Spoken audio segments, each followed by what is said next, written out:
Good night. It is go live. Oh, okay, we're live.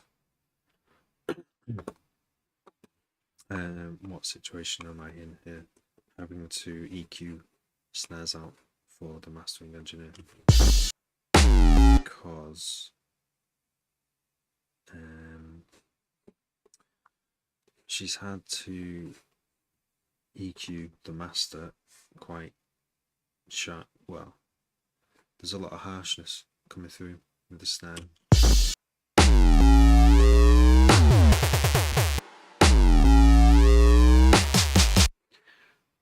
And there's lots of snares on this. There's a fill snares, which have their own build up of frequencies.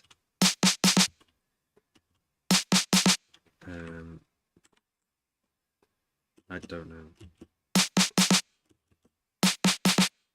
how much to EQ these. I'm playing blind. I'm playing in the dark, really. I can see there's a build-up of frequencies there, and on this one,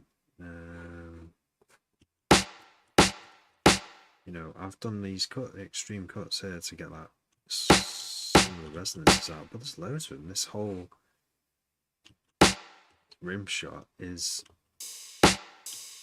just, I don't know what to do with it. On the master she's done, it sounds softer, but it sounds further back, and I feel that I've taken stuff away by sending it further back.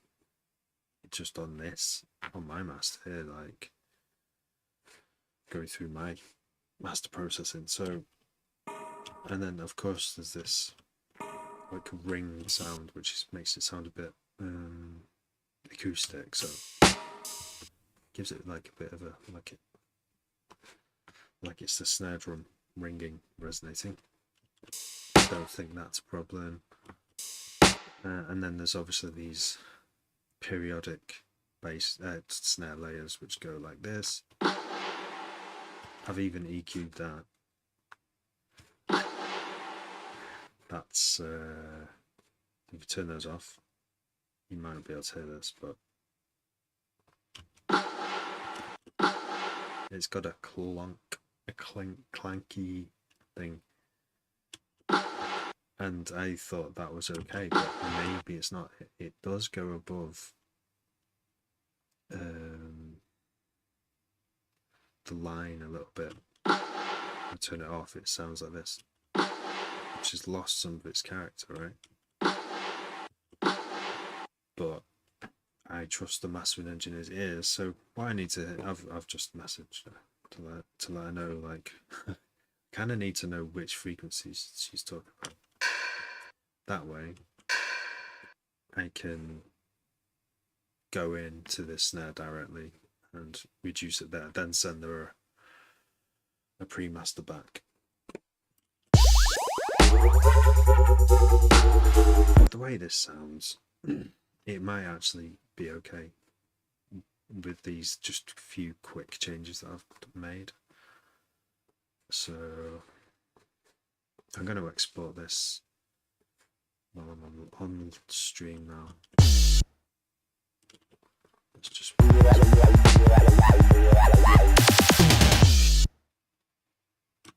okay. So this is now a new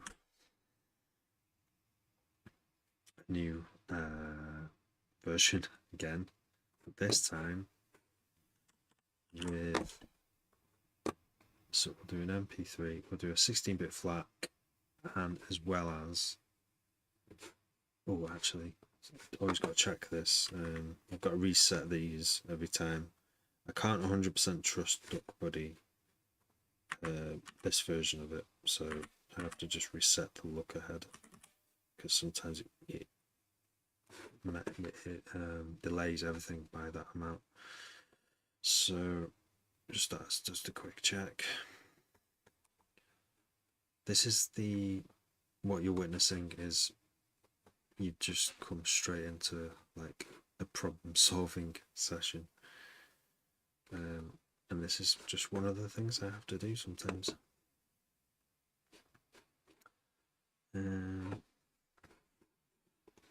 So I'll zoom in here so you can actually see what I'm doing.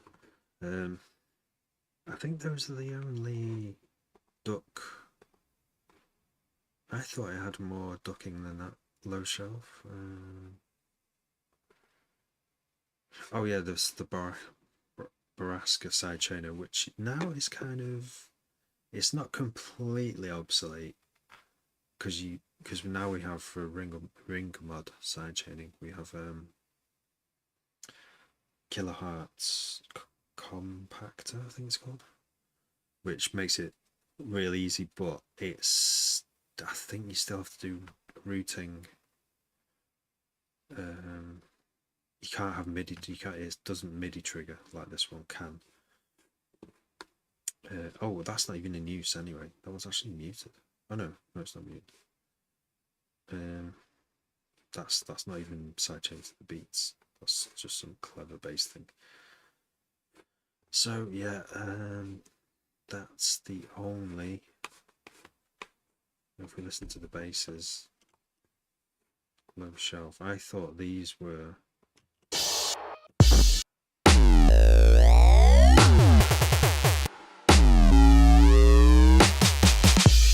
No, there's only 3 instances of ducking on here. Oh, there is this. There are these 2 as well. Pro MB doing it.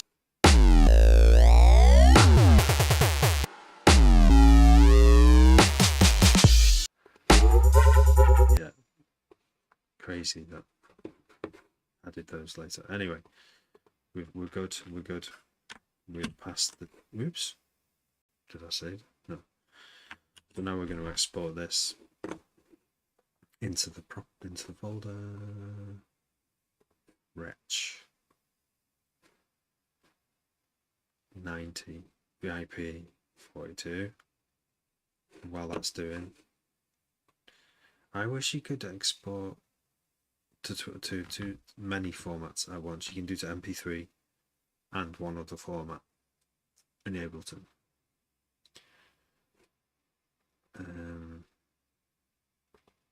But in this situation, it's not ideal.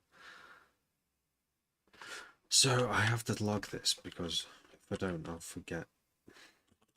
90 VIP for E42, and all I've done is, so I've EQ, I've made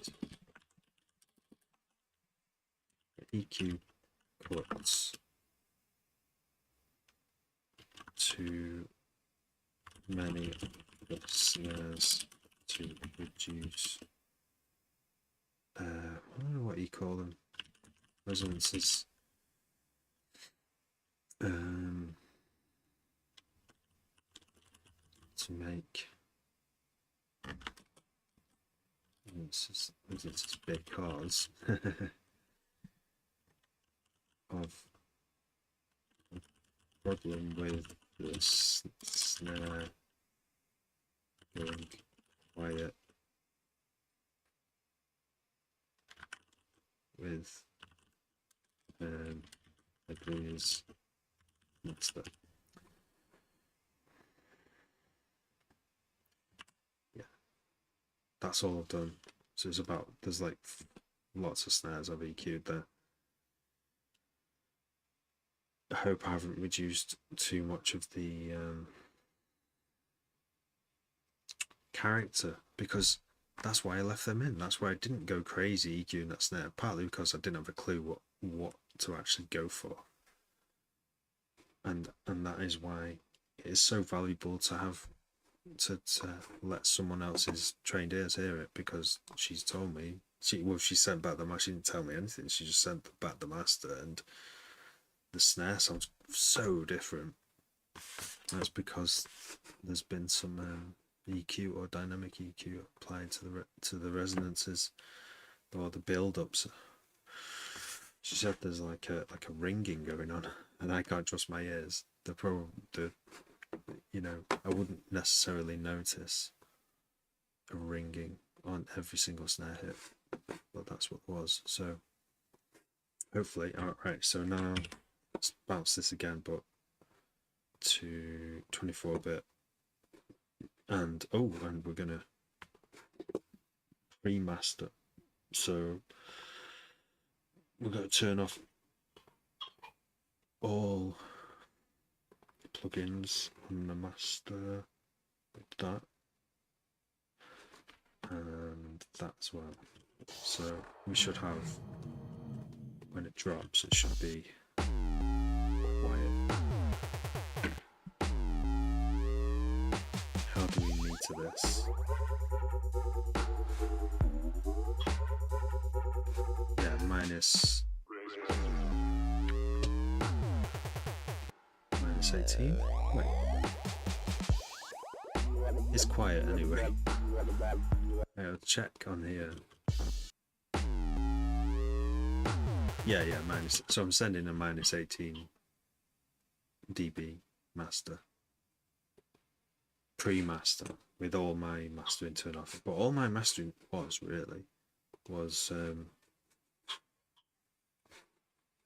a tiny bit of really, really low, tiny sloping low shelf, not even a dB. Pro MB, but the Pro MB is not actually doing any. It's not even moving.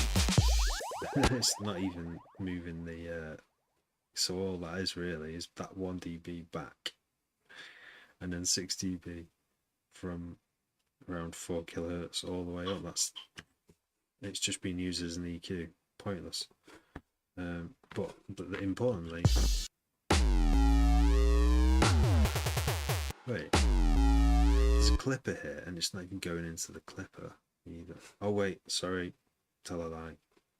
I've turned this off. That's 10 dB. Okay, let's try again. Yeah, Pro MB.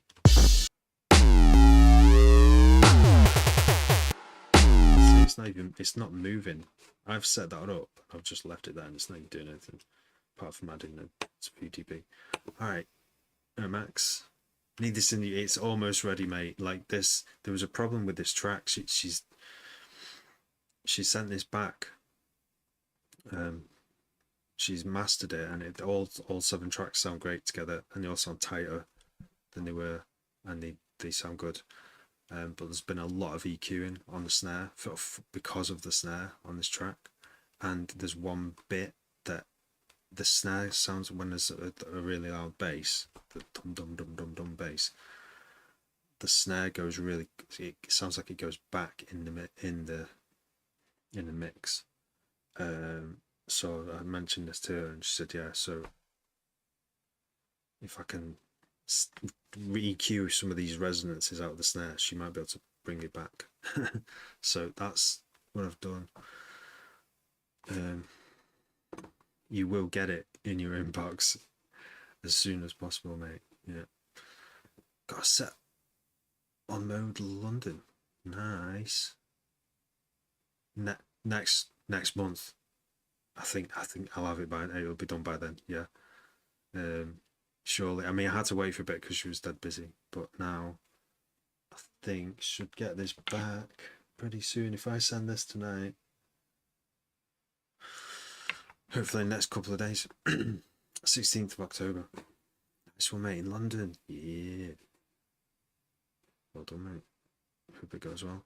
Sounds like the lead from the original Tron movie. Oh, I don't remember that. I don't remember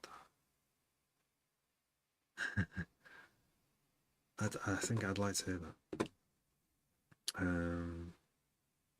16th of October.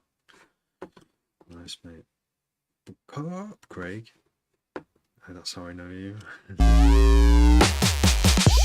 Oh yeah, so some.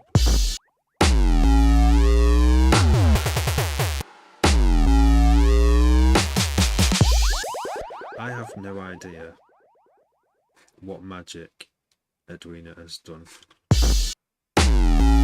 for my master, but I essentially that clipper's not doing anything either. So all that's happening is I've just done a 6 dB high-end boost from sort of 4K upwards, which is quite a lot, right?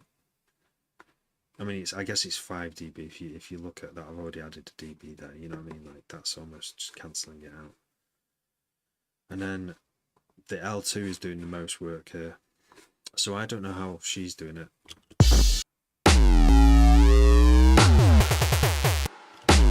I'm getting some pretty big. The limiter's doing some hard work there with the transients of the bass and the snare and the kick. The way Edwina's done it, the bass just sounds huge. I don't know what. It's some good magic to me. But I'm going to leave that with her. So yeah, I just need to bounce this now without the master on. Without all my masters and without my utility adding 10 dB as well. I obviously mix really quiet on my channels into the master, so I had to boost it up by 10 dB.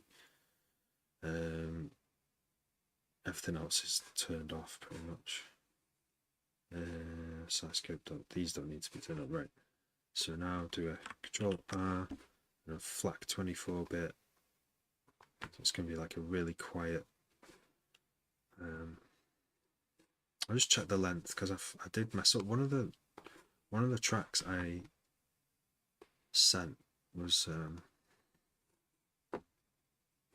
had the end cut off, so I've had to send that back as well.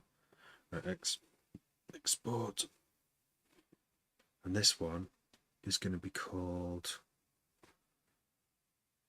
42 FLAC. It's going to be called Remaster. Here we go, bounce at 24-bit, which I never do. Could we get a preview? It is, well, I can play the one that I've sent back. It's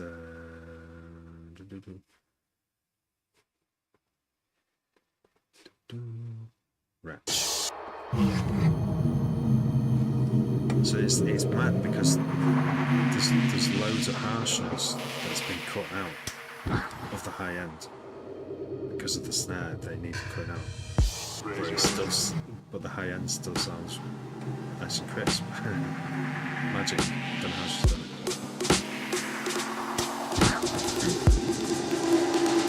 Resistance.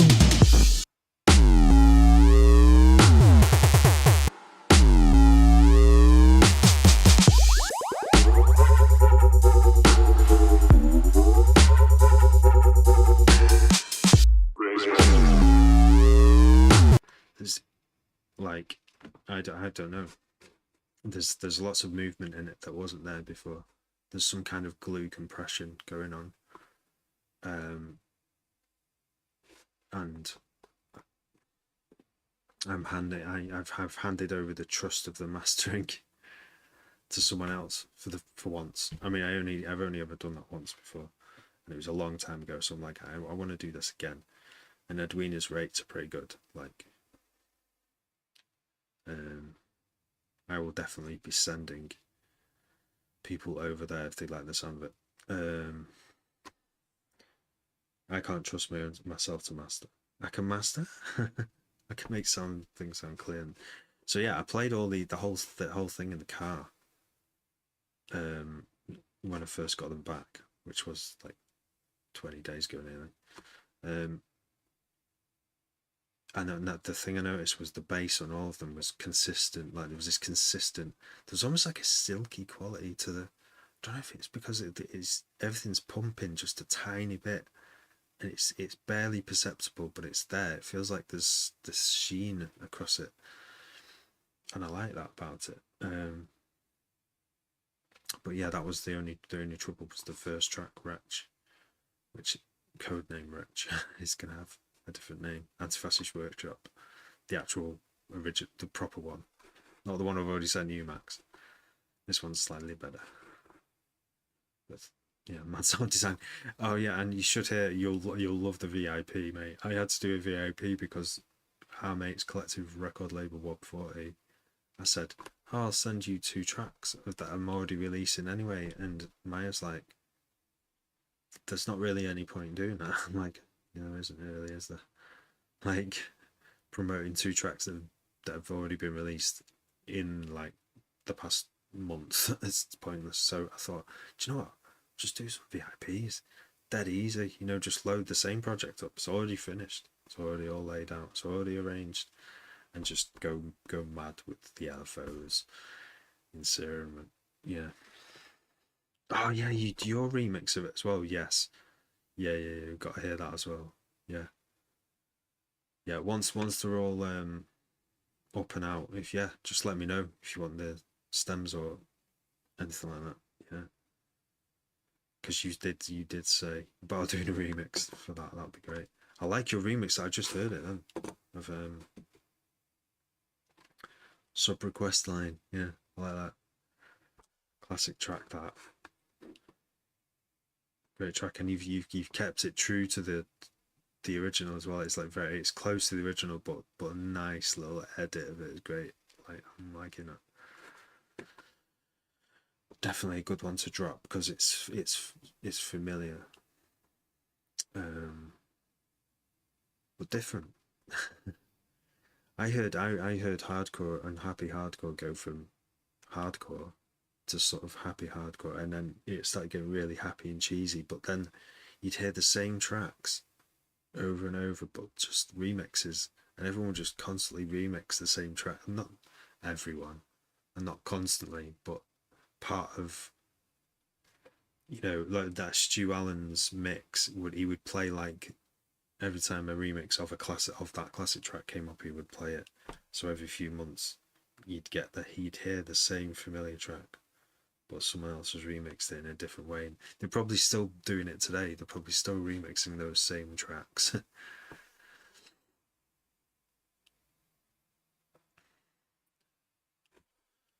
It's nice, isn't it? In a scene like a music scene when that happens. I'm trying to think of like a D&B tune that's had that treatment. I've not really heard any Midnight Request Line remixes actually. So yeah, it's good to hear. It's good to hear yours, and it's good to hear it done well.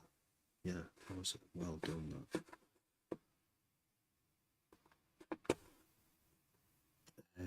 Right. So I bounced. Where is it? Wretch.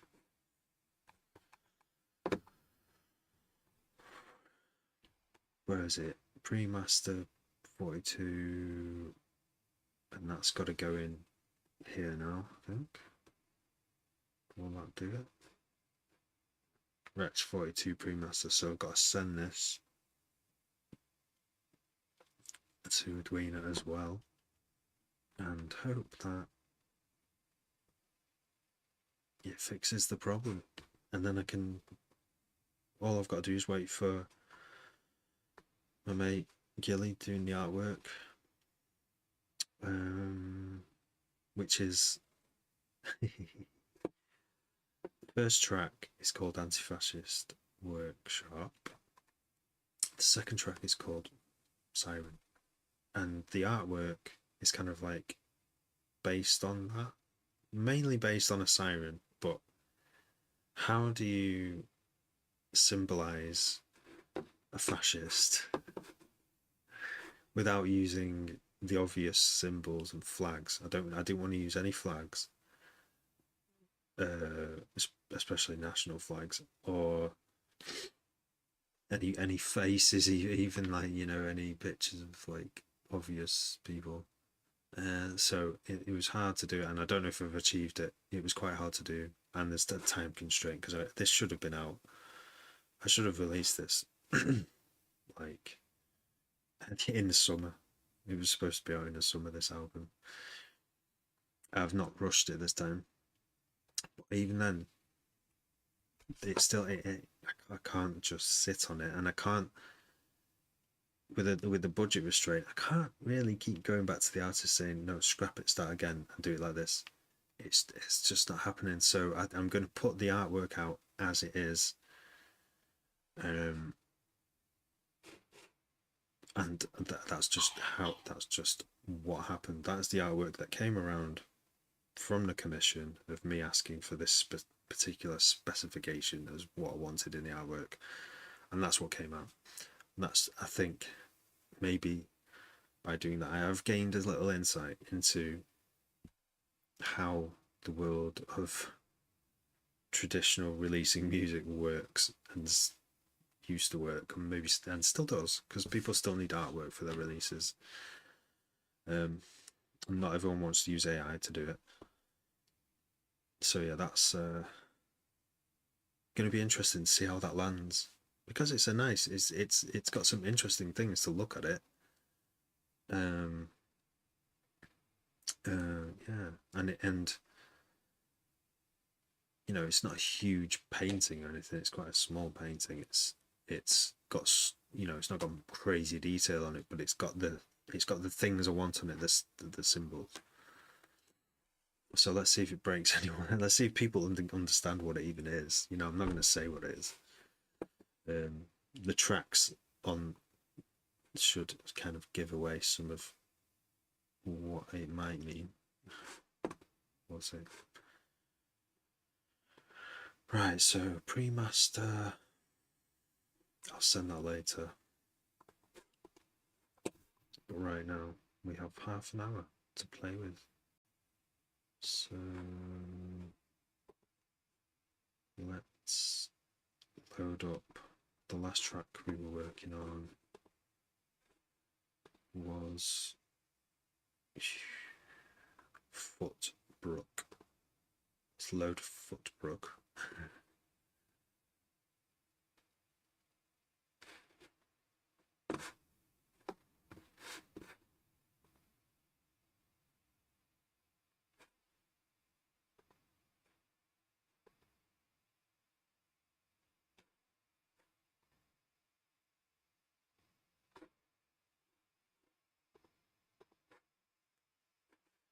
Is it loading? And then when we're here, we can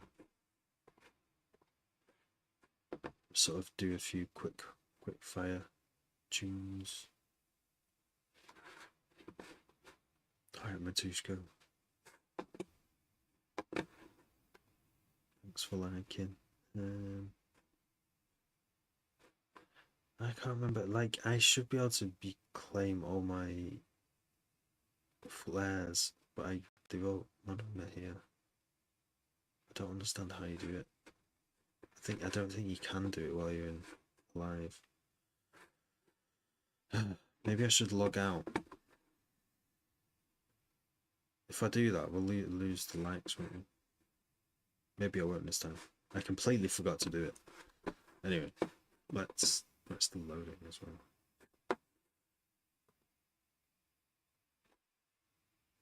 Goodie bag, what's that? No.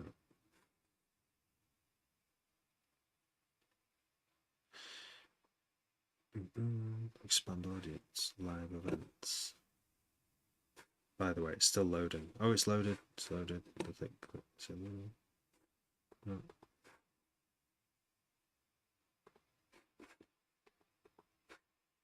Opening sample, it says.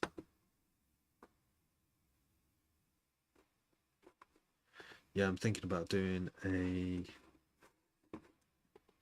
What's it called? Patreon. I did actually start one, and I looked back, and it was unpublished because it was. Why has it done that? That's weird. It was unpublished because there was no activity, no subscribers. So, you know, that's going to happen, isn't it?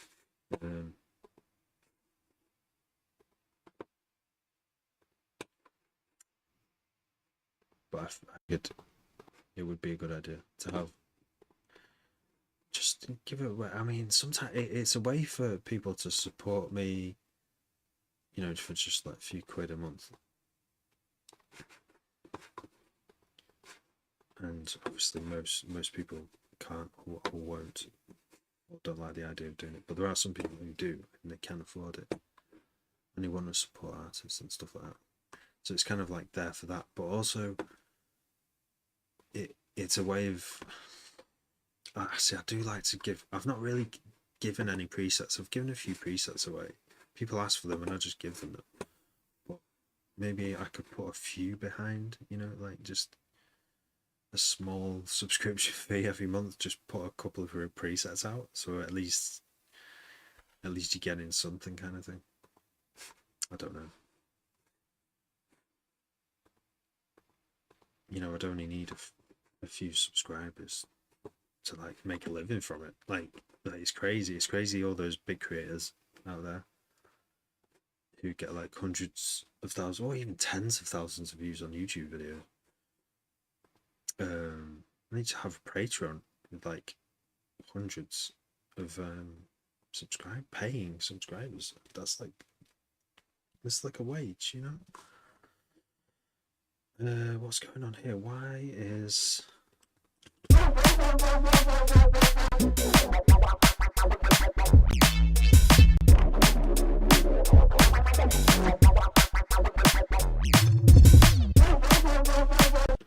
interesting, right? Isn't it?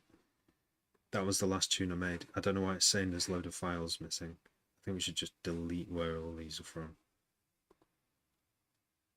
Overture Unibody project. So that'll be. Yeah, that'll do. Right. I'm still a firm believer that Ableton needs to massively overhaul their missing files thing. It should be just like fully automatic. I shouldn't have to click, yes, just like that. It's lost time, baby. Right, let's take these away. And make new basses again. Mute the cowbells. We did a few cowbell tunes.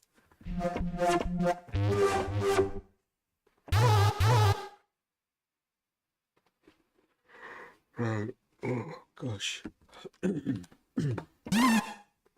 I'm sitting on like a lot of D&B tunes at the moment. It's making me anxious because there's so many that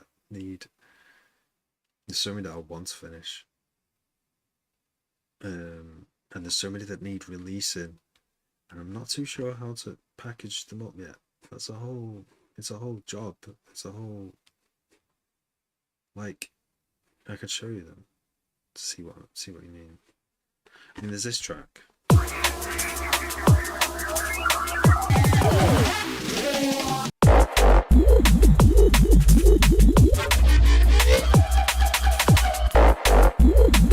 Sounds nuts. Like I was playing it really loud on the sub in the house, and I couldn't hear any, the higher end, so it sounded unfamiliar because I'd not heard it for like a few weeks or whatever as well. Alright, Pex, good to see you. So yeah, and it sounds really good. There's maybe some of the timings of the bass, like, just some of them just need a bit of a nudge to the right and stuff, so they come in a bit later and maybe not as long length of notes. And I did want to go back in and also change that wobble sound,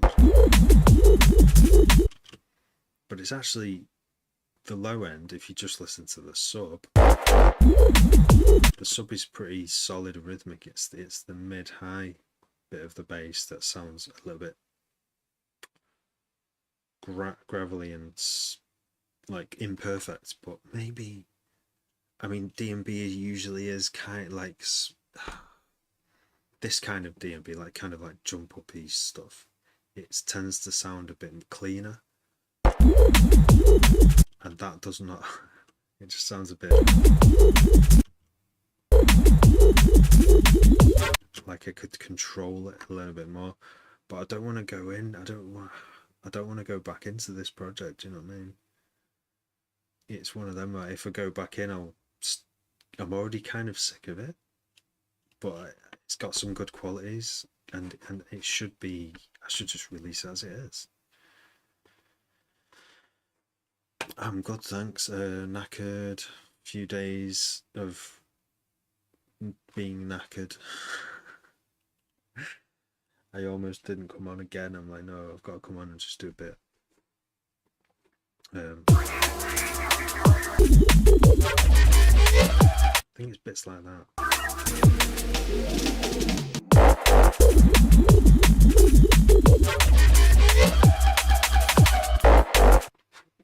It almost doesn't flow as well as it could be, as it could do. But I don't want to go in and spend ages trying to work out a different flow, because I know we already have done. So yeah, I need to not listen to it again for another month or two. Yeah, how are you, Pex? I saw was it your daughter on the decks this morning? We've got one of those turntable where those like mix things. Where you can record your voice on it as well. I still don't think they've worked out that you can record your voice yet, and they're like 2 years old. I did it to them recently. I did my voice when I said their names dead long and loud, because it pitches them up, doesn't it? And it sang them back in the tune, and they were like, something. They definitely heard something. The chicken song I have not loaded up again. I can't remember what this chicken song was called. The fuck did I call it? I knew this would bloody happen. I should have taken a note of it. It's not this one, is it? Oops. No, don't load this now. No, cancel. It's not this. Oops. No.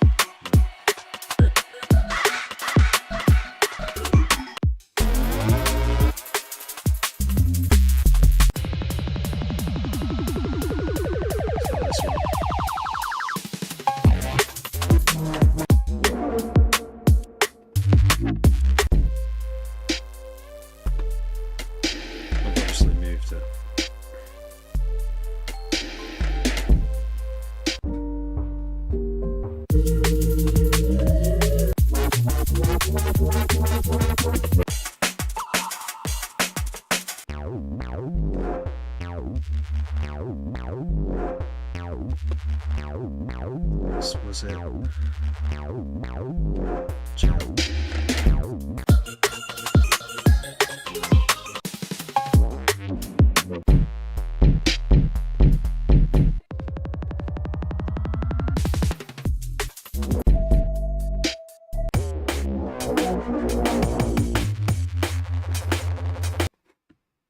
Oh no, can't find it. I haven't already put the chicken sounds in. No, I don't even know where it is anymore. Or what's the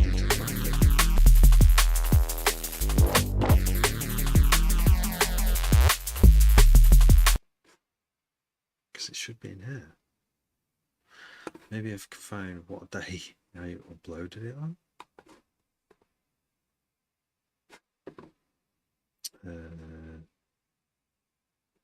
Which one was it? So this one. Cowbells. I'm gonna make me jump up. You wouldn't put a chicken sound on the drop.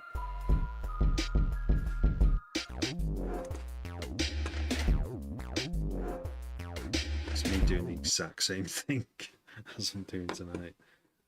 Slice to a new MIDI track. Transients. Part.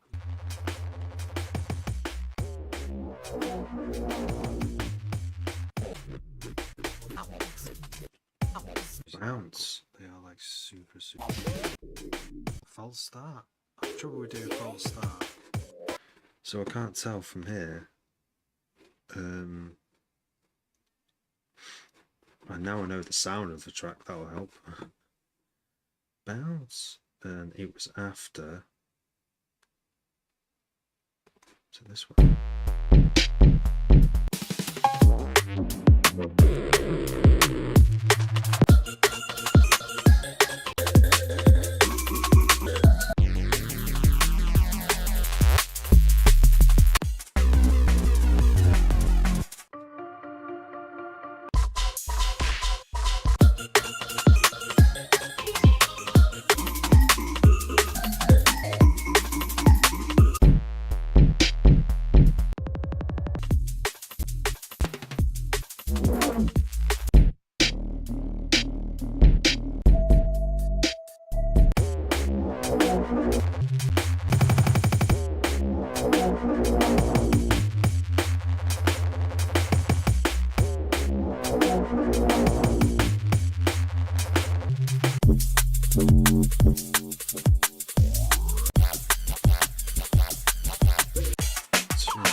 So this is a clue, because that's called Overture Whale, so it's got to be after that. And it's not in Sketchbook, it's not in Splurge. Overture, yeah? Maybe that's why I've not played this one. Found it. This is it, without the chicken sounds.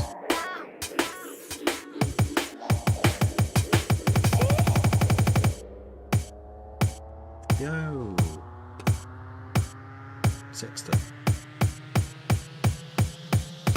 You've been busy. That's... So you heard the silence there. That's where that's where the chicken's gonna go. So yeah, I didn't delete it. It's still in my current folder.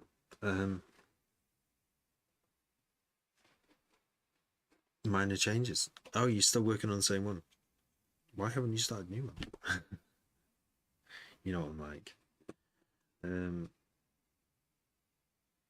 Nothing wrong with working on old ones either, because you got to like finish them, haven't you? You have to finish something. Right. So what are we working on tonight? Either a new one, or if the demand is high, we can put chicken sounds in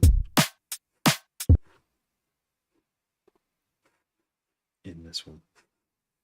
And for that,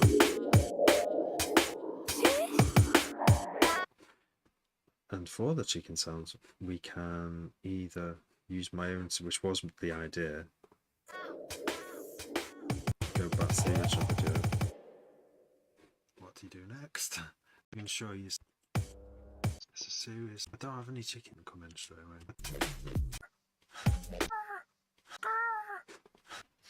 I don't think my chicken sounds very good. I think I'll have to get some proper chicken sounds. Some seriously serious chicken sounds. I did, but it sounded too similar to the last one. So you merged them. Interesting. I'll send it over again. It's similar in the chorus, but that's it really. Also made a shorter demo. I see. Let's get some. Let's just like not think and lay some basses down. I mean, that's all I ever wanted. Was a bass like that.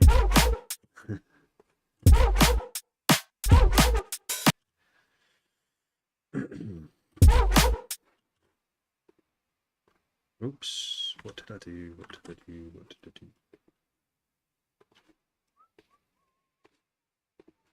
Duplicate.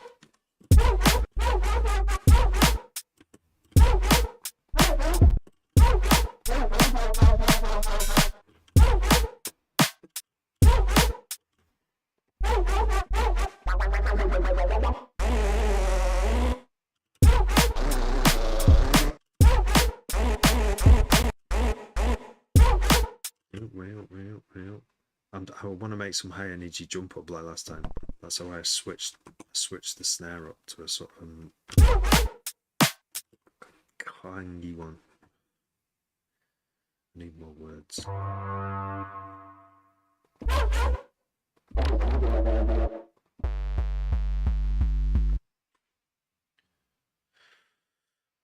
Interview. Even though you've already got a job secured. Okay. So you got options now. That's nice. Well played, Matushka. Well played. Good luck in the interview tomorrow as well, and well done. Congratulations in you securing the job already. Oh no, yeah, options. What is your line of work, may I ask?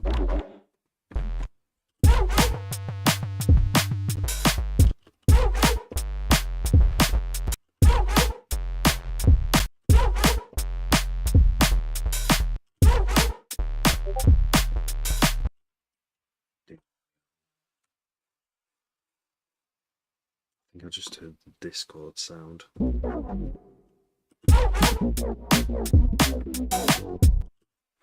It's two sounds that don't go together.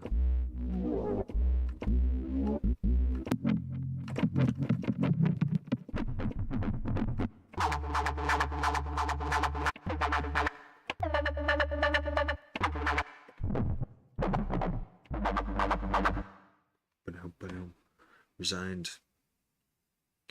Already secured driving job.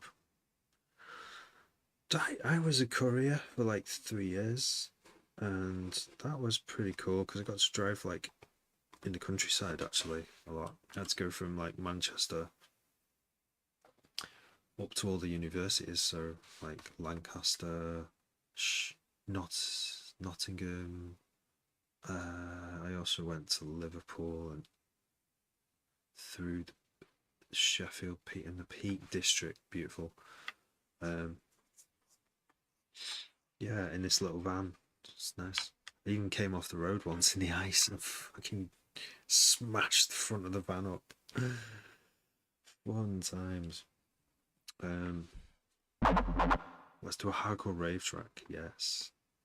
Yeah, you know what? I've got. I don't know if you've seen DMB on like, Creator. I think he uses Fruit Loops, and he does some really good hardcore. Um, I I grew up listening to hardcore. I still have a love for it. I don't really listen to it much, but yeah, he crashed the van in the ice. There's some really high up bits that aren't gritted. And you know, the gritters have their limits, don't they? So like the higher the altitude, the road. I would take shortcuts through this road, lesser trodden road. And there was one time when it was actually there's been many times, 3 different winters that this road was. You know, you shouldn't go up it. I'm not going to go up it because I can't get up it. So turn around and go the long way around to the next destination. But this time I was like, it didn't look too bad. So I went up it, and when I went around the corner, my wheels went off the tracks that other cars had left and into the ice, and it just lost control. I was possibly going a little bit too fast, considering the conditions as well. So yeah, totaled a farmer's fence as well, and it had been totaled a few times. That fence, like it was definitely a bad spot. But yeah, not good for me. I was okay, just mentally damaged for a long time. One of the bosses hated that it happened.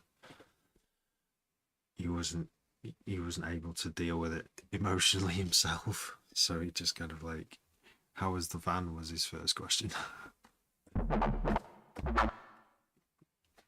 Rest in peace that guy, because he's no longer with us, unfortunately. Nothing to do with my van driving though, I must add.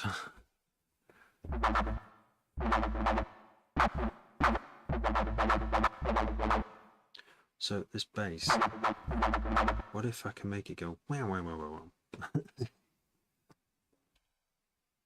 I used to do Legion Electrics in public places with a van. Nice.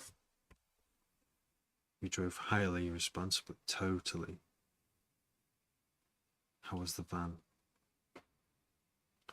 The van, yeah, so it all got smashed up at the front. Radiator, like, smashed up. So it was kind of lucky, really, that it didn't write it off. It was like a grand and a half's worth of repairs. And it took them quite a long time because there's a repair shop literally next door to the unit. It took them a good while to repair it. So yeah, bit shit. If it'd gone through insurance, it would have cost more.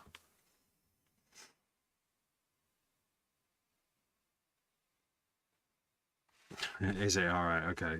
See, everyone in the unit berated him for asking that and not asking how I was. Like I've crashed the van, ringing up like I've just crashed the van. Like he's like, how's the van? And it's just the kind of guy he is. He's only ever thinking technically, like like any businessman would. I don't really hold it against him, but it was the way he treated me for the next few weeks, as if I'd like bloody killed someone. It was, you can discipline someone and then you kind of like it stopped there. That's your discipline. You've had your warning. But he kind of held it against me a bit. It was a bit shit. I mean, I can see why he would do that as well, because it's not a big business that he's got. I mean, it's like $1.50 is a big hit. You know, it's like probably, I don't know if it'll be a week's. No, it won't be a week's worth of profit in a company that big. For them, you know, I don't know. Yo, Thomas Gudgeon, how you doing? Send a tune. Started last night. Yeah.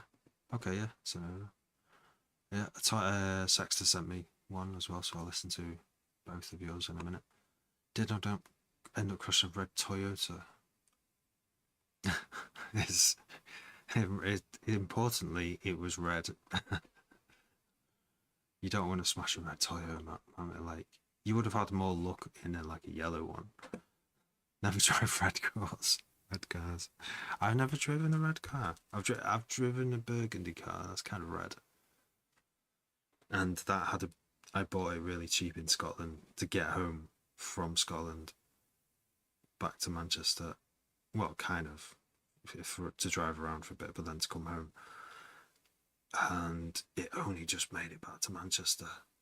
And apparently, I think it was the fuel pump. That was what was wrong with it. Someone offered to take out the catalytic converter to see if that would help, and I didn't understand what was going on. He took the cat converter.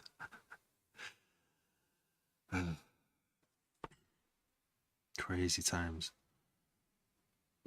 Cheers. It's one for another day. Yeah, car stories. That's pretty cool that you got some like most of my friends, or nearly all of my friends, don't drive car. So to see you guys driving on here, it's kind of nice. I'm with my fellow drivers. Well, you can add stuff to it too, won't you? Yeah. That's hard to do, mate. It's hard to find time for my own tunes. Yeah, it's really hard. Like, it was fun adding that bass line to that other tune you sent, but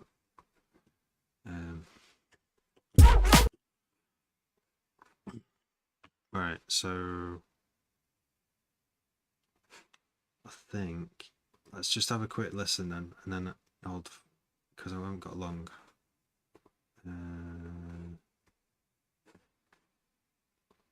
Quick listen.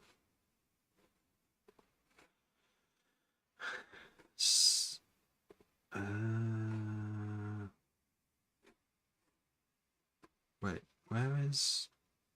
All right, here is. Here's Sexter's. Oh, little mystery fading.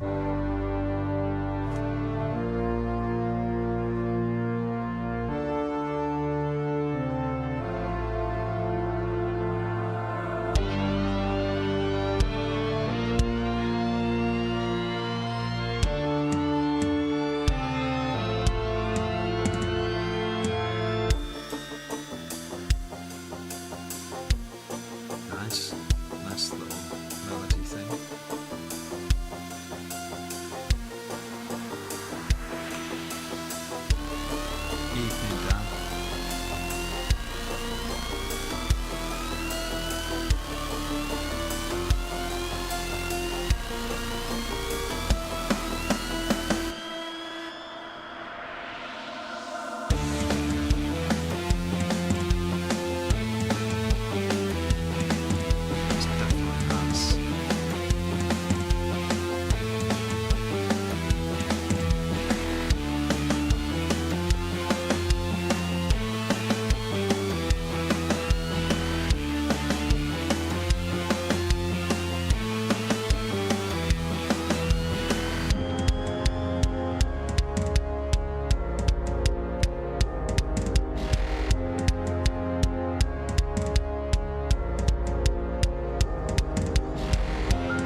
you.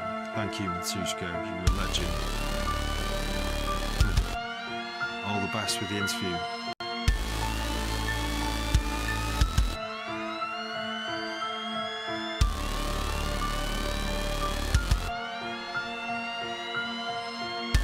Take care, mate.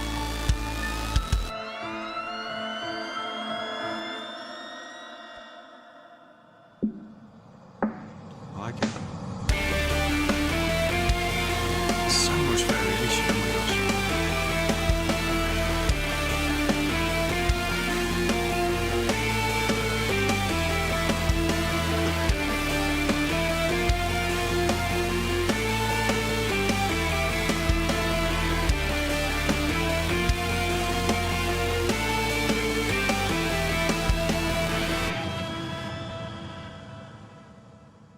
I mean, I think you're totally on the right path here. What I love about what you just said there is that there's lots of changes. And I think that's hard to keep track of when you're making a tune, because you want it to be one cohesive piece, don't you? And not like you say it's two tunes stuck together, but and only because you've said that it sounds a bit like that, but some really good music out there does this, especially classical music does that a lot, like after the Baroque period. Actually, even I think, yeah, because Baroque was kind of like there's more repetition, I think, and less key changes. It was usually just one key, I think, and that's why after the Baroque period, it was just like these more key changes and more other rules broken, to the point where now you can hear contemporary orchestra music and it's just nuts. It's like there's barely any melody in there to keep track of, some of it anyway.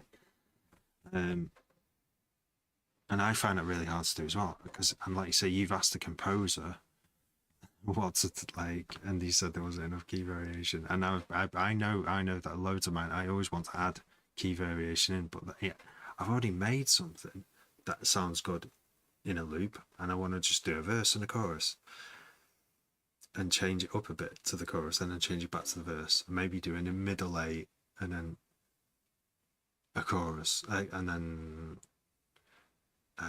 pre-chorus, and do all this stuff. But I don't think I'm using the same level of intelligence to do that as a composer would, who knows like music theory.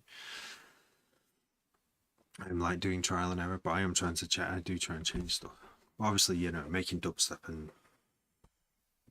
and dance music, it's not as necessary, is it, to do it? But it does sometimes help and make an intro sound a bit more interesting sometimes. But yeah, that's I like that. Yeah, really good. There's also another era of music where there's a lot of changes in early rave music. Like if you've ever heard Trip to the Moon 2 by Asen, you'll know what I mean. Like it's just, I used to make music like that a lot as well, where there was lots of different sections. It's almost like a demo. It's almost like a demo track where you can show all these little things that you can do. But then I realised that that's not what, it's not the really hard thing to do is make it a piece of music that's a single cohesive piece that takes you on a journey, but not necessarily lots of different journeys. It sort of starts you off, takes you somewhere, and then reminds you of what came before a little bit as well. And that's why the verse chorus thing works so well in popular music. So mad subject, that could go on ages talking about that. DF, little Phrygian. See, that's it. I mean, I wouldn't know unless I heard that scale and the difference between a Phrygian and a different scale. I wouldn't know. But I guess that's why you are writing that there, because someone might know and go, oh. I wish I knew. Maybe one day I will. I would have to like look at the keys and figure out what the difference is between Viagra and something else. It'd take me a while. Or you could show me. Show me on a TikTok. Do a TikTok. Tell us exactly what you did. That line, to write that line. It took me ages to find the French. Oh. Da, da, da. I added a verse section and all that since this bounce. Nice. I think it's about the section really 4 bars. Oh. So Thomas Gudgeon, you sent me an Ableton project file, but I think what we need to have here, can you render it down to an MP3 and send me that instead, because number one, it will work universally on everyone's computer, an MP3. And number two, I already have an Ableton project loaded, and I don't really want to load another one right now. But I will happily play an MP3 if you send one.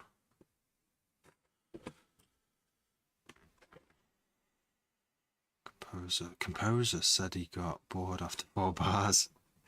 It's nice, it's good. That's what you need in your life, mate. I think you're lucky there to have. I mean, I don't know how readily this composers can listen to pal. He's a pal. That's good to have a composer in your circle who you can just send stuff to and go and be on and just say technically what's wrong musically. If there's something that's like, oh no, yeah, he'll turn you into a master. You know what I mean? Just keep sending him stuff. I can give tips on like engineering. So I know I'm good at that, but the music side of things, ask a composer. You don't need to hire him. I'm sure he'll happily give you advice. A snarky composer. Well, good position. Give or take his advice, then, can't you? Right. This is like, it sounds like Clown Step, doesn't it? In the first 2 beats. I've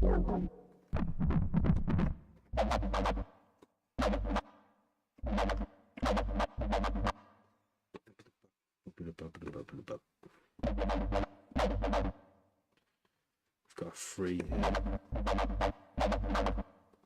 Let's turn all these off free.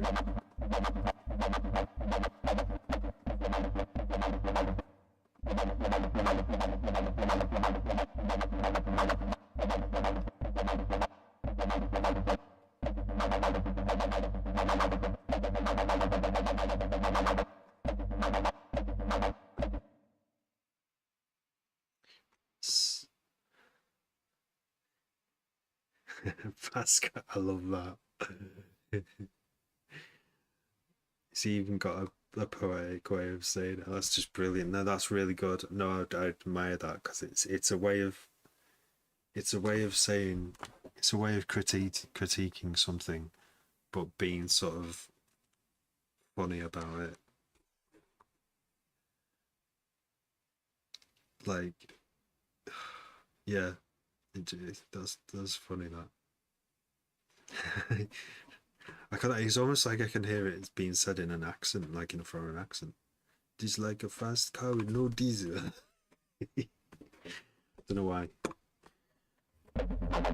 It's something everyone in the world can relate to, I think, especially the men with our fast cars.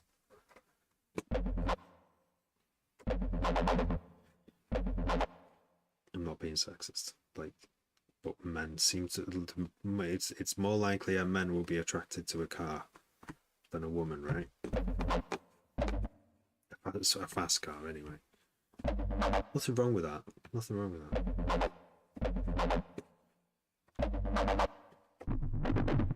I was attracted to a fast car once. it was, yeah, I mean, it was an electric car. I just really wanted an electric car before they even were on the market. I was like, I'm going to get one of those one day.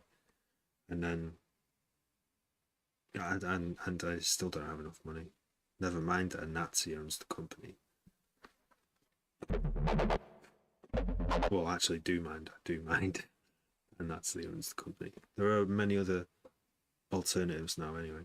And I don't hate on Tesla's owners, because they my cousin is one, and you know, I'm not gonna hate on that, because what Ford, Volkswagen, these they were with the Nazis, been bloody in Germany, didn't they, as well? So people drive those around and they don't even have a clue. Like, and obviously they don't support Nazis these days.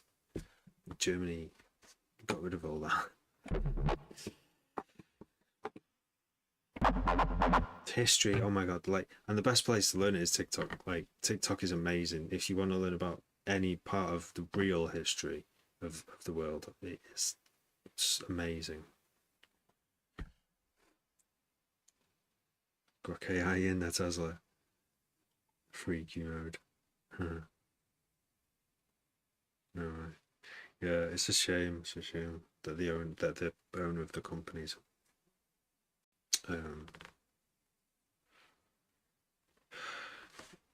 turned out to be a Nazi living fascist. It's a real shame. It's because I used to love SpaceX as well. Like, I was massively into SpaceX, and it was really hard to let go of my making excuses for someone. Anyway, right, let's bend this. Let's bend it like someone like Beckham, a nice, wholesome person who isn't a Nazi. But like I say, I can't hate on Tesla users, because I am one. I would be one. What is going on here?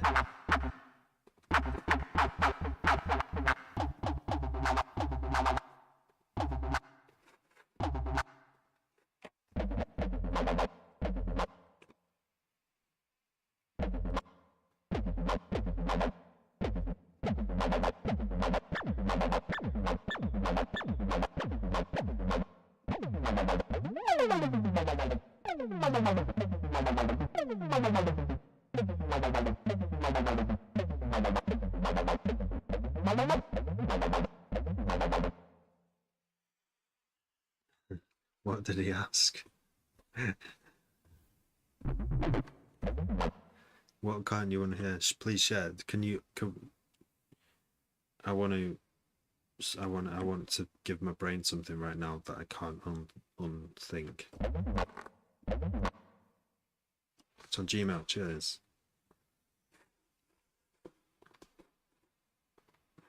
There we go. Oh, that sounds nice. This is Thomas's.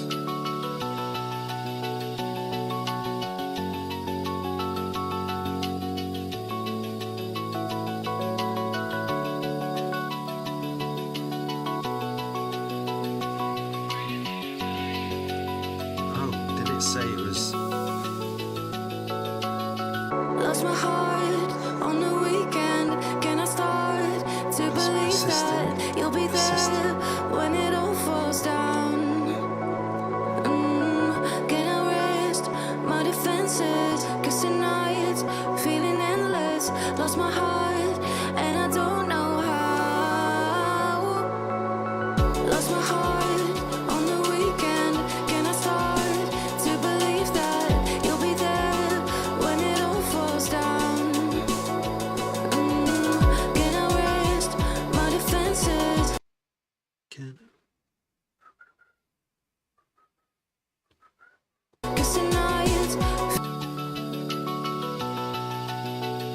See, I can't tell. The vocal is, or everything else in relation to the vocal, and it's probably easier to adjust the vocal, is not tuned. It's not in the same key. It sounds like it needs to go either up one or down one, or I don't know, maybe up two. I would try that. Anyway, yeah, sorry. Nights, feeling endless, lost my heart, and I don't know how. Up, yeah.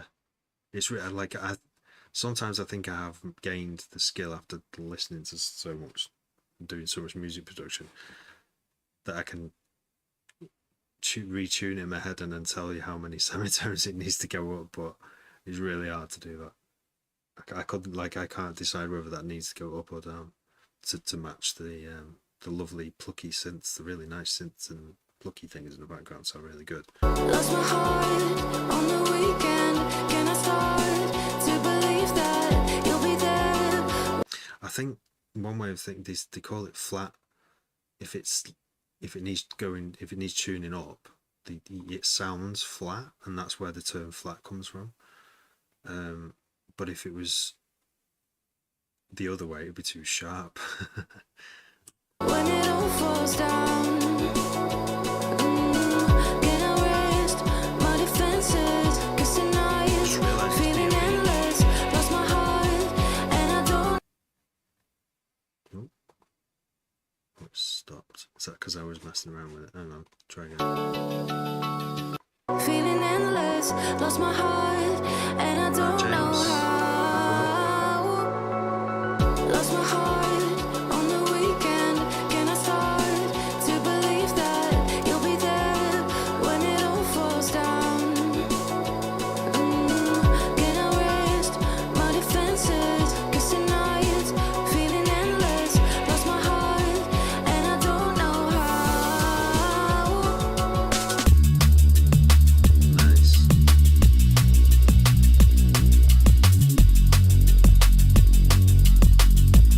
It's good beats. And I like the ambience behind it. It's really nice. Build up. Or something. Yeah, wicked, mate. That's really good. You got a good ear for it. You've definitely got a good ear for it, because isn't that like your second or third tune or something? Amazing. Yeah, well done. Yeah, you've chosen some good sounds that fill the spectrum. You know, like you've got that sound going after the drop. The beats sound good, bass sounds good.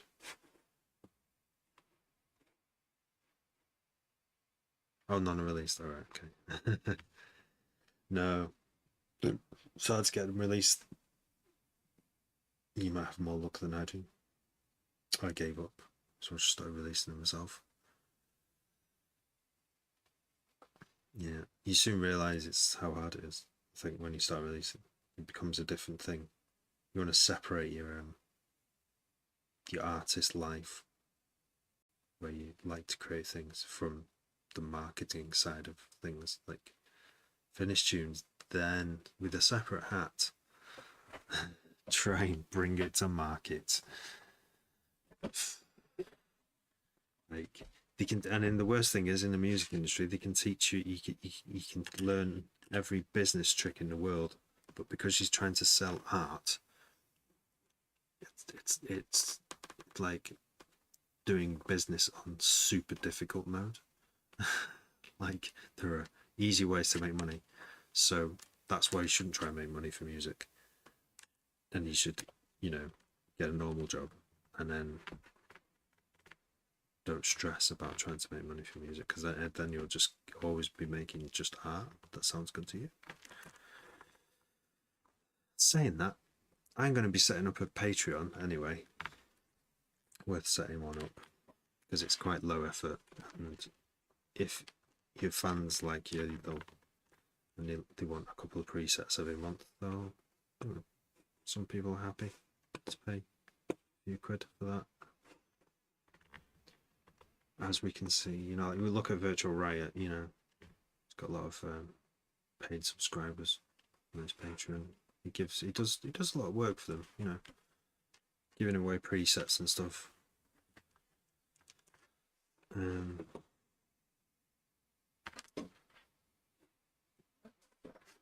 Yeah, definitely.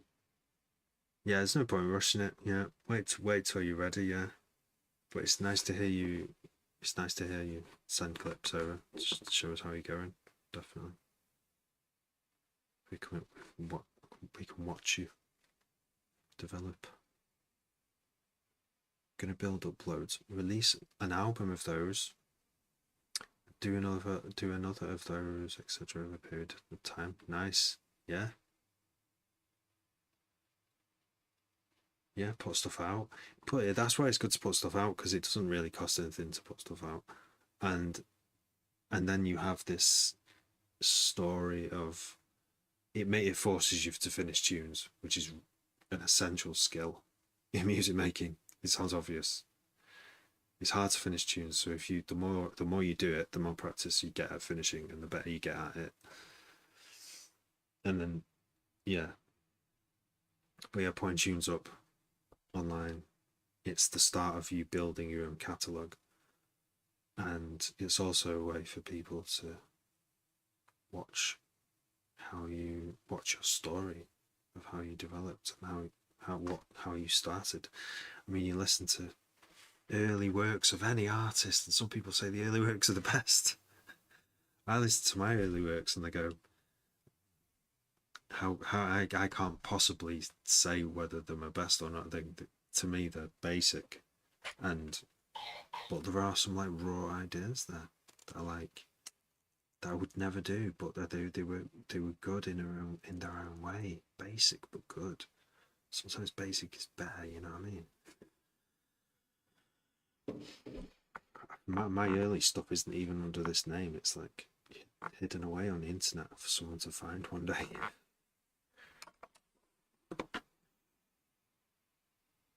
Very start basic is best. Simple, yes. Yes. Simple.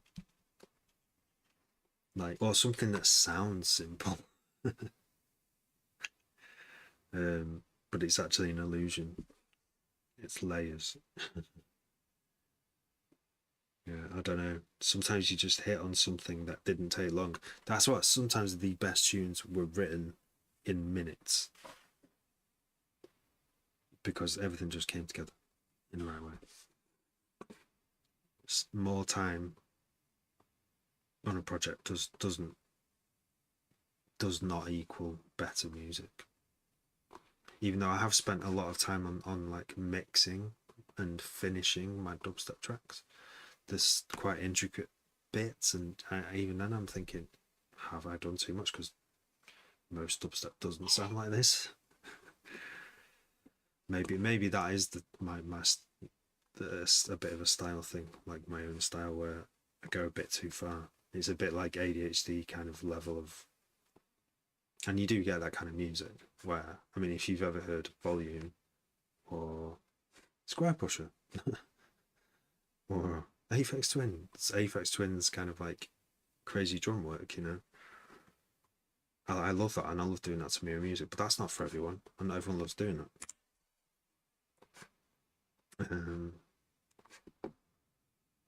Let's see, mixing is science, so it takes ages, but composing is art.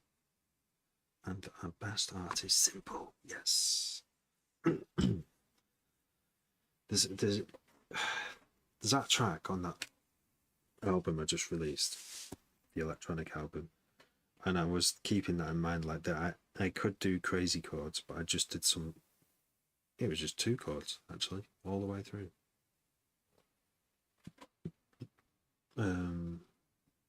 Yeah, so it's more basic actually.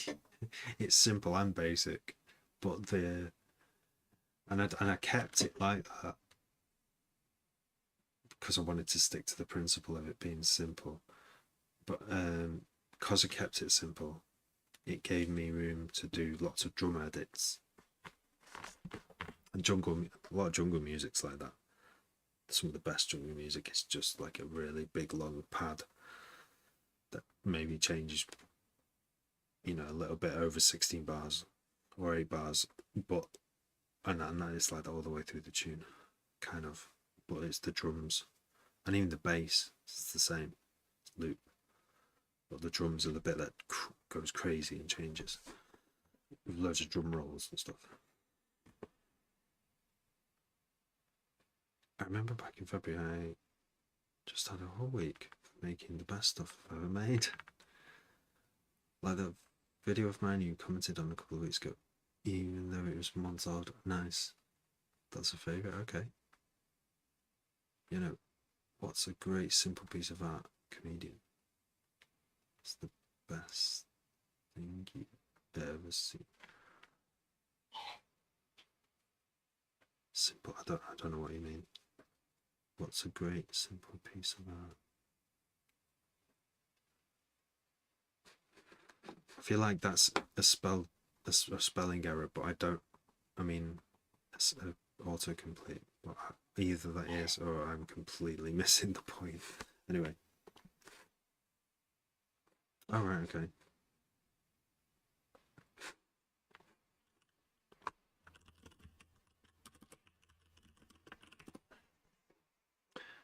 Ah.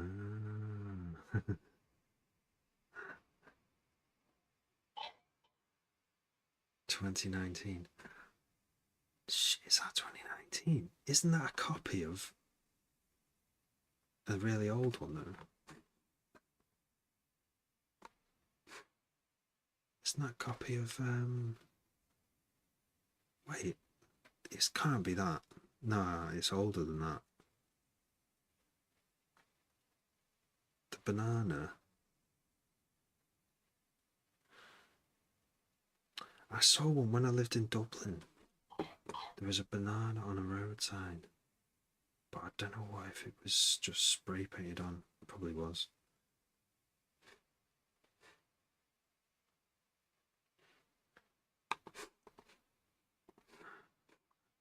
But yeah, your point was, yeah, yeah, the simplicity. Yeah, I love that. I love stuff like that. That's just stark simplicity. There was a Tracy Emin, which she was commissioned to do a sculpture in Liverpool, and she wanted to do it related to the Live for Birds, which was this. I don't even know what it was. It was like it was a TV show, and so she did a pole. It was just like a thick pole because it had to be rugged outside. I think it's bronze. It's a really tall pole, and it's just a little bird on top. Like the whole thing is just one piece of bronze. So it must have been really solid for a bird because everyone would want to take it off, wouldn't they? I just loved it because it was so silly, simple. Oh, not that silly banana on a wall.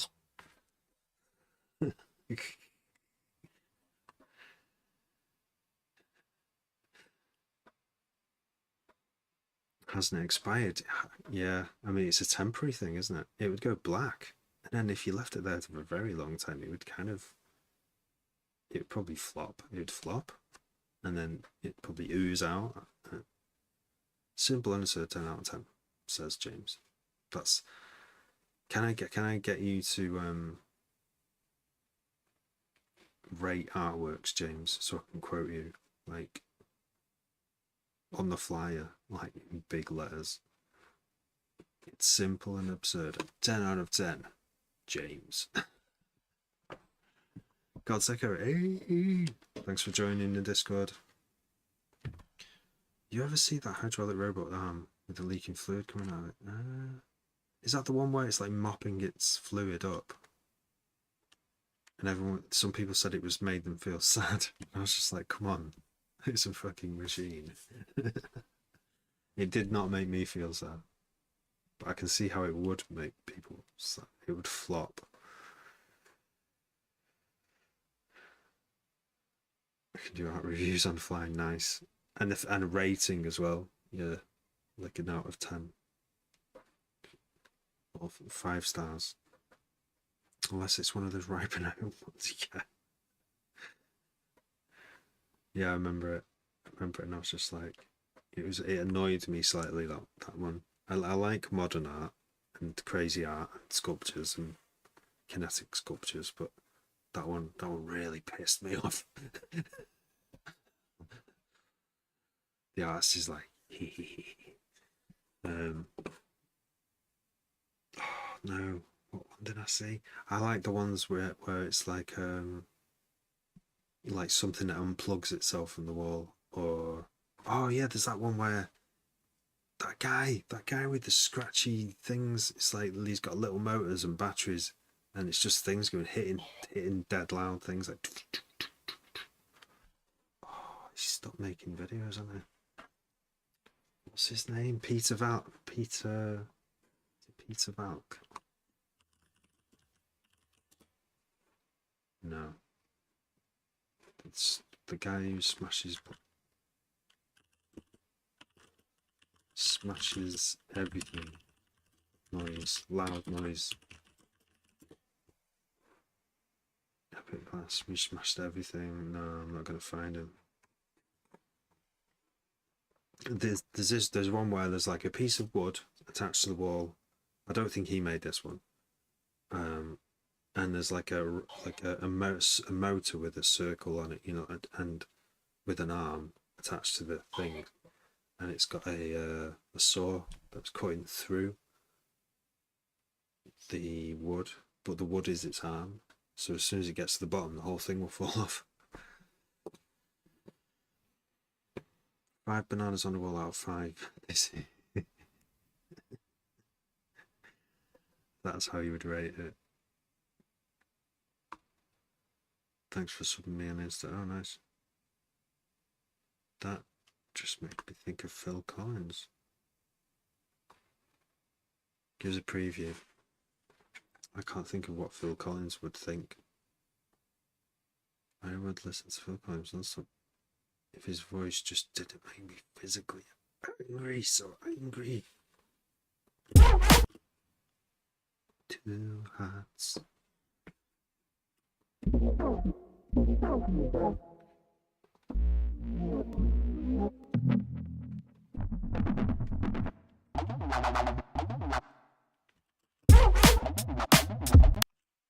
That's all it is. That's all it is. Woo, woo. And I don't know what to follow it with because I've got no sounds like that insane.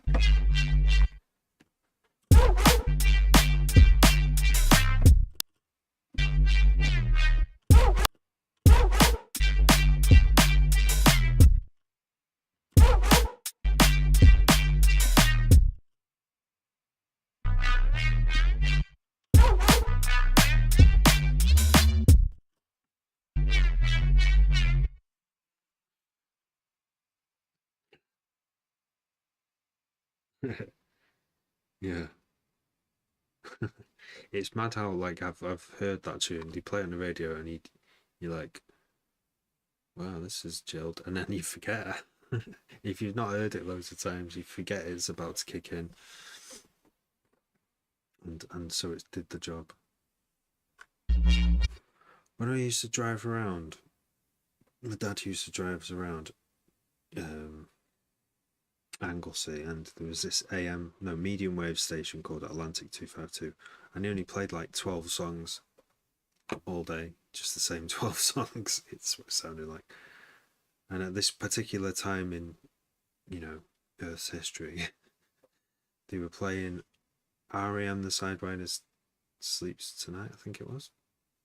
No, and Shiny Happy People by R.E.M. But they'd also play that tune that goes, in the middle of the night. And if you know that song, it goes silent before at least two of the choruses, and one of the sentences is just about long enough for you to go, what's happened to the music? And I think that's why the DJs like playing it as well, because they like taking everyone by surprise. Because if you can imagine, in a radio studio, if things go silent, there's problems. It's like, where's the music on?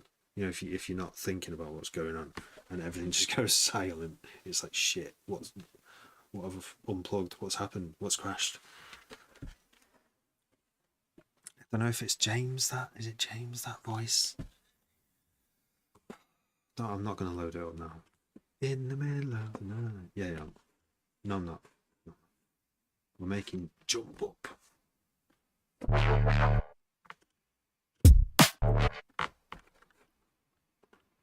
not singing.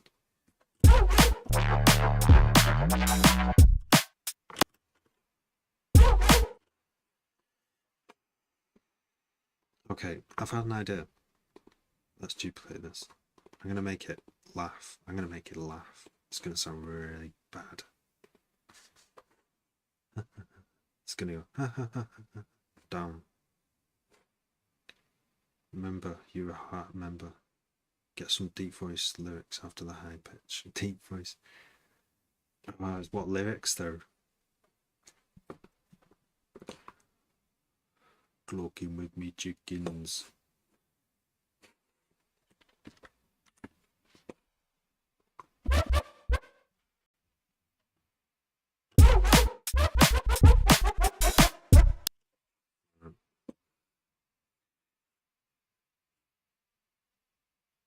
Meaningful, that's the hard bit, isn't it? You know, to me, meaningful is messages of get rid of the fascists before they get rid of you.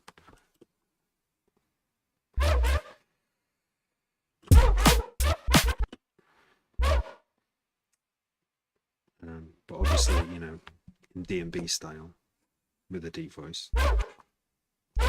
That's the kind of MCing I want.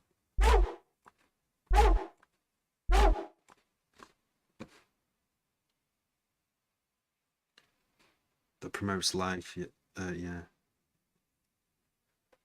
Yeah, well, yeah, you could do that too. Off to sleep, Sexter. Thanks for sending me music. It's good to do magic things. Like, that's really cool. Really cool music. Stan got a sequel track.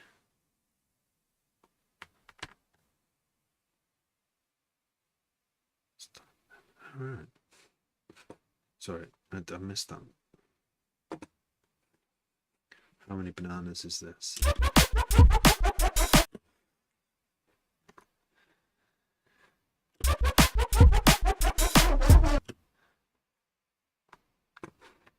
Should I do a... No, wait. A longer one at the start.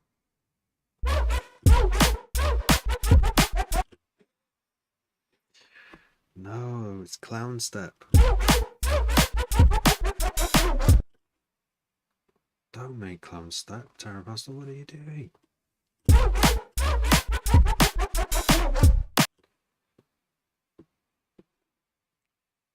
Living like the chickens, don't give a flick. Living like a block and basket locked in before I get cocked in. I think you've got it. I think you've got the gift of the lyric there, God's Echo. It sounds like you know what you're doing. Living. But like, I want to do it, I so want to do it like in that deep style. Living. Like the chickens don't give a... Living. Living like the chickens don't give up, fucking living.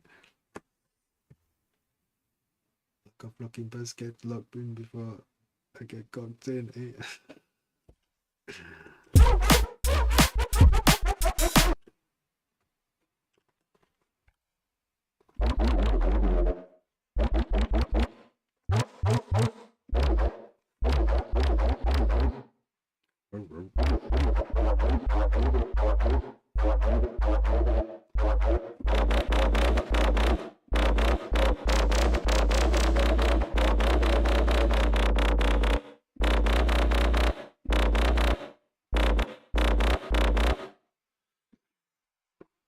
Amen to that. What program are you on? This is Ableton, and the synthesizer is called Serum 2. The legendary Serum 2.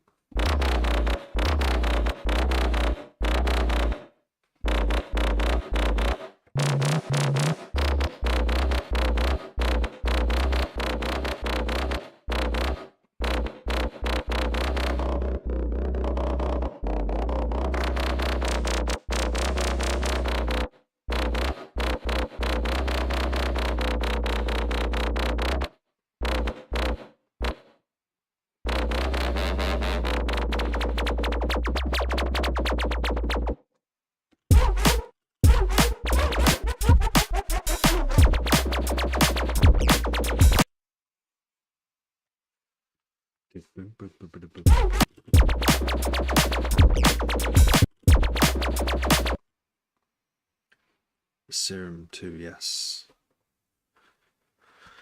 Yeah, I did. I upgraded Serum. Well, I bought Serum 1. It's a free upgrade to Serum 2. For a long time, I had like a kind of a trial copy of Serum 1.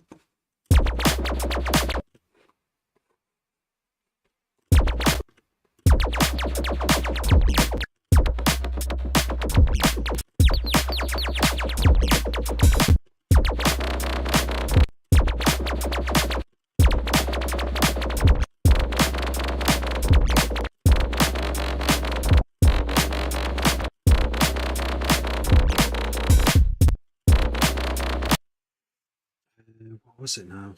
It's like 170 quid or something. So it is quite dear. It's quite dear, and I was using it for free for ages, and I was like, I really want it. I mean, you get the updates as well and the bug fixes. But I was like, I use it so much, and if you think about how much I would spend on other things in life, like from month to month, just because it's software, it still deserves that money going to the developers, So I've started buying all my stuff, and I'm doing quite well buying it all. Yeah. Bro 6. I made a tutorial on it. It's called OBS Zoom to Mouse. So you need OBS, and then you output as a webcam, which then goes into TikTok Studio. But yeah, you can have if you use an OBS. Yeah, OBS is free and amazing. You need the Zoom to Mouse plugin, and you need the vertical output plugin, and getting them working together was the difficult part. That's why I made a tutorial. I've worked it out. It's on YouTube and TikTok. I don't know if it works on Mac. still need someone to report back to me whether it works on Mac or not, because someone on Mac couldn't get it working. It's I think all the plugins are third party on OBS. I don't. Yeah, it's on the OBS forums, and there's people who tell you how to use it, and it's a download on there. So it's pretty safe. Like if you get it from the OBS forums, on the Zoom to Mouse bit. Do you have times to go live? I don't. It's usually after 10 o'clock. When I do, 10 p.m. Yeah. That might change. By early next year, I might have a bit more time in my day, and I might be able to do some daytime ones, but we'll have to see.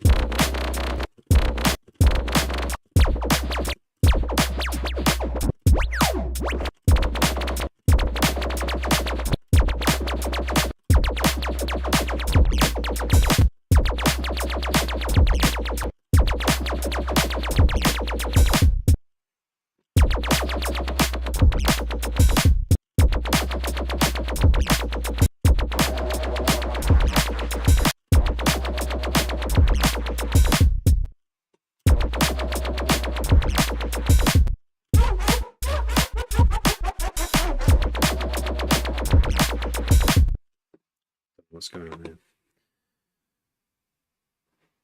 Barney? No, I don't know Barney. Okay, cool. Oh, you mean like that big purple? The giant purple. I don't know what it is. Bear? That's an American thing, isn't it? I mean, so Sesame Street. We watched that over here, but cool. I will see a whole project. Dinosaur, yeah. Cyber skis. Dinosaur, yeah. Yeah. I don't know him. I've seen him. Yeah. How's he doing these days? Okay, cool. I will see who projects. Yeah, 10 o'clock. He's alright. Good, good, good. He's alright. This this is clown step.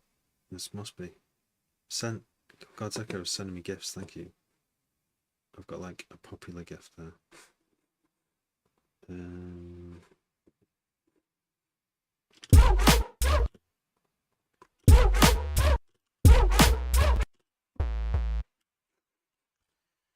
Is it a bit much?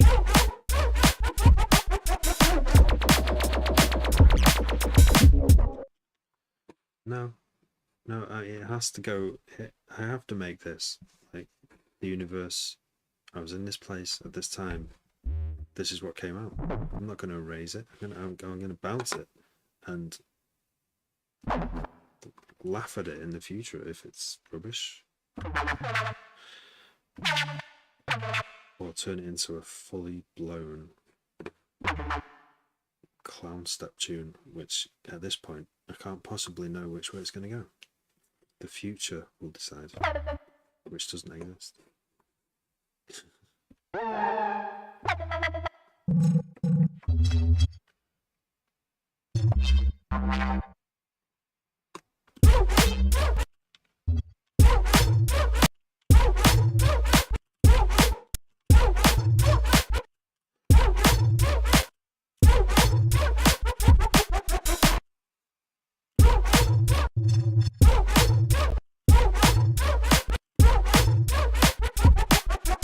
Sounds pretty much like that now. Have you ever considered dressing up as an anthropomorphic dinosaur to make a few quid on the side? Good question, Cyberseries. Have I ever considered it? No, I'm not really a fancy dress person.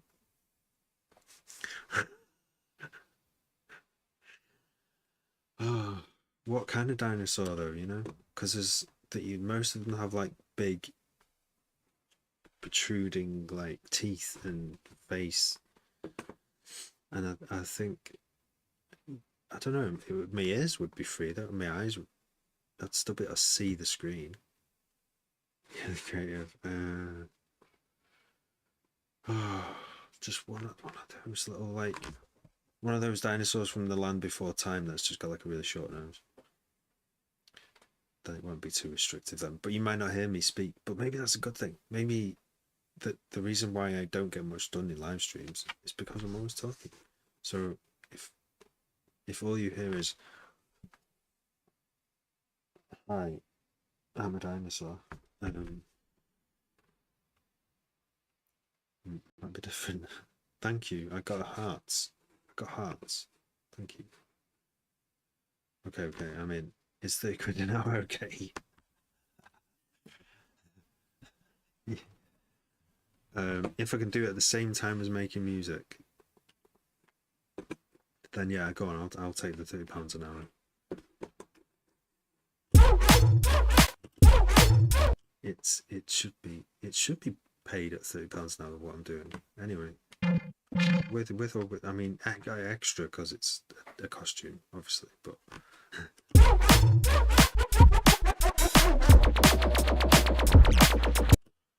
That's where that wheel is.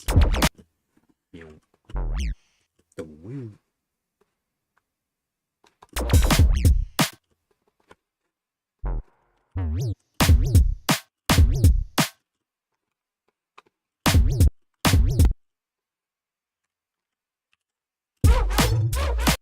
It's all, I mean, it's not going, it could go that way, this conversation. It could go that way. It could go, if you've ever seen Black Mirror.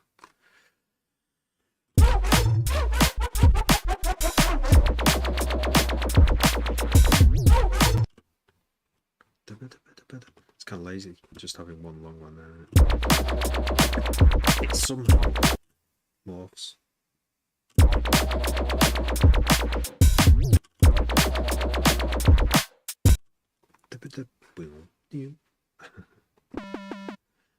More sounds.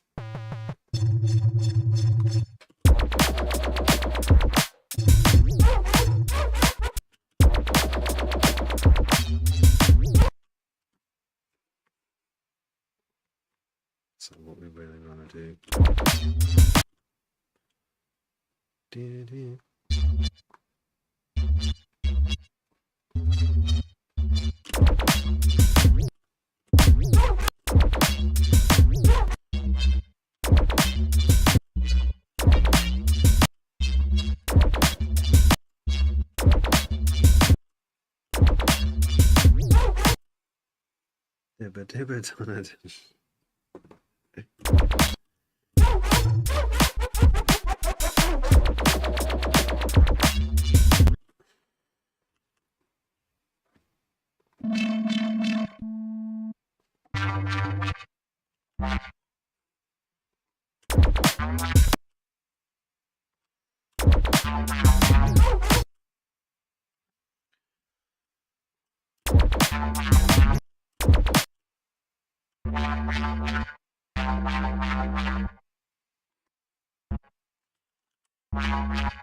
Something you don't really get in music.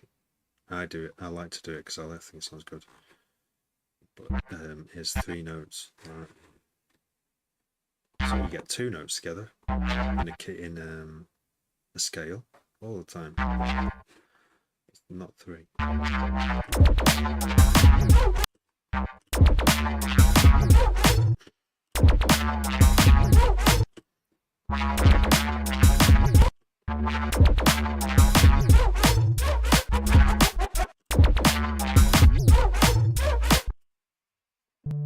You can find a better sound than this.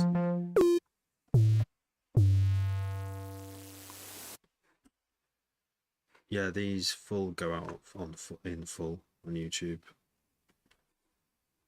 and then for TikTok I make little edits. If there's if it's not entirely, if something actually happens in the hour or 2, which things have happened today, so I will be making one in a few days.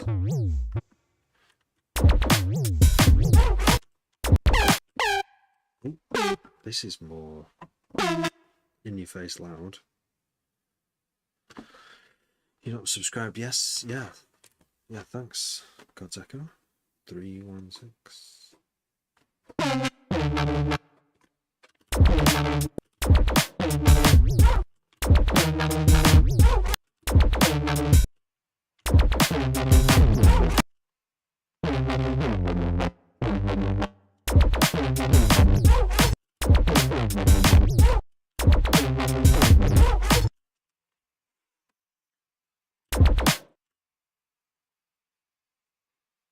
Magic, isn't it?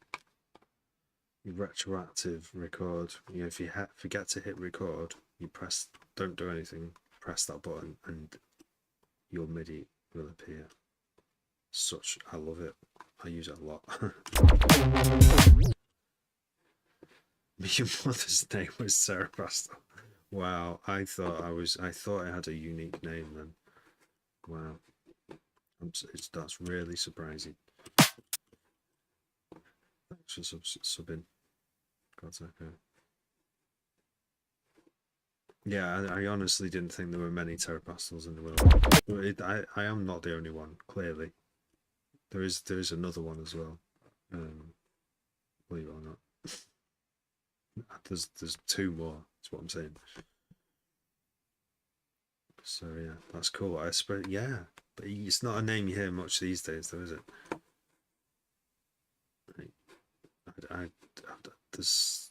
I don't remember anyone called Terra Pastel at my school.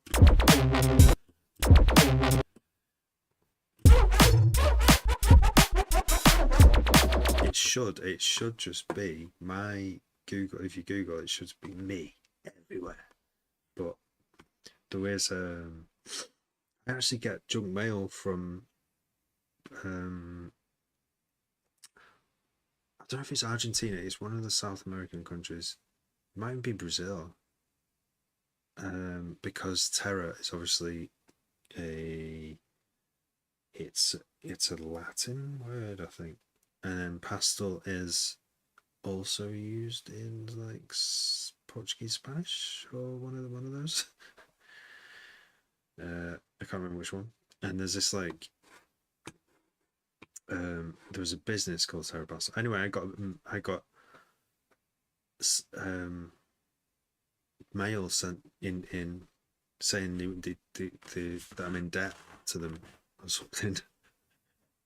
I translated. I'm like, and I sent one back. I should not have replied because now they're sending these emails constantly. Why did I reply? It was basically might as well have been a scam email, and I replied to it. They're just saying, yeah, you owe us money, like with the province of, like, I think it is an actual genuine email though. I think it's like from like someone owes a council in Argentina some money and they're not paying it, and for some reason they've got my email address, and I just said, I think you've got the wrong email address. Didn't listen to the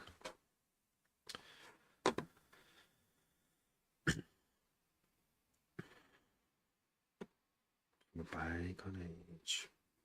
What made you come with the name? So I was living in this music house, shared house, and everyone there was musical. Everyone there was musical, and they had this big music room. Anyway, one day we decided to go on a magic journey, and they had two cats. So these two cats was like a mother cat and a daughter cat. And at one point, I thought I could see. I thought I could like see through the cat. Obviously, I couldn't. And then I thought, and I was trying to come up with names.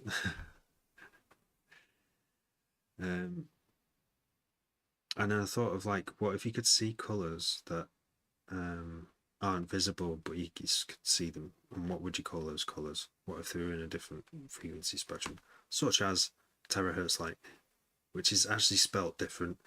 Terahertz light allows you can see through things.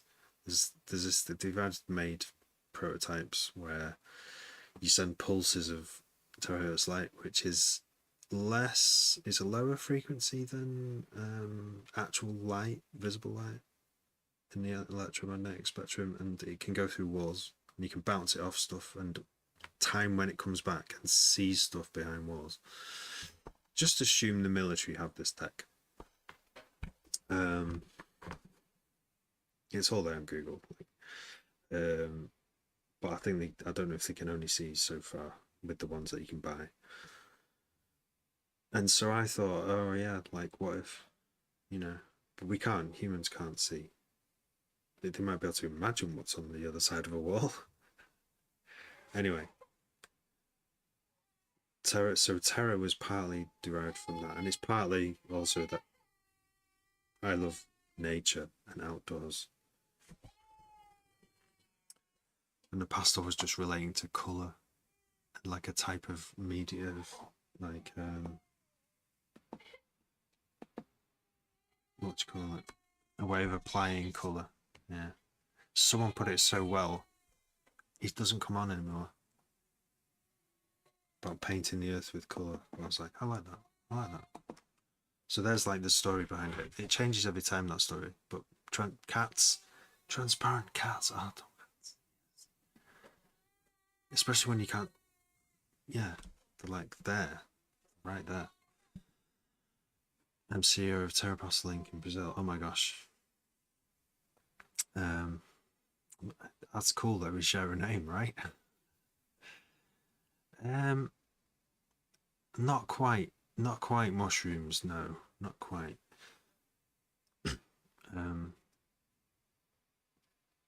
Yeah, there's transparent cats. Yeah, I've got they're both asleep, the twins, and she just woke up and she's gone back to sleep, thankfully. If she wakes up again, I will have to go. She might well wake up again. I've got 2 bowls of milk ready.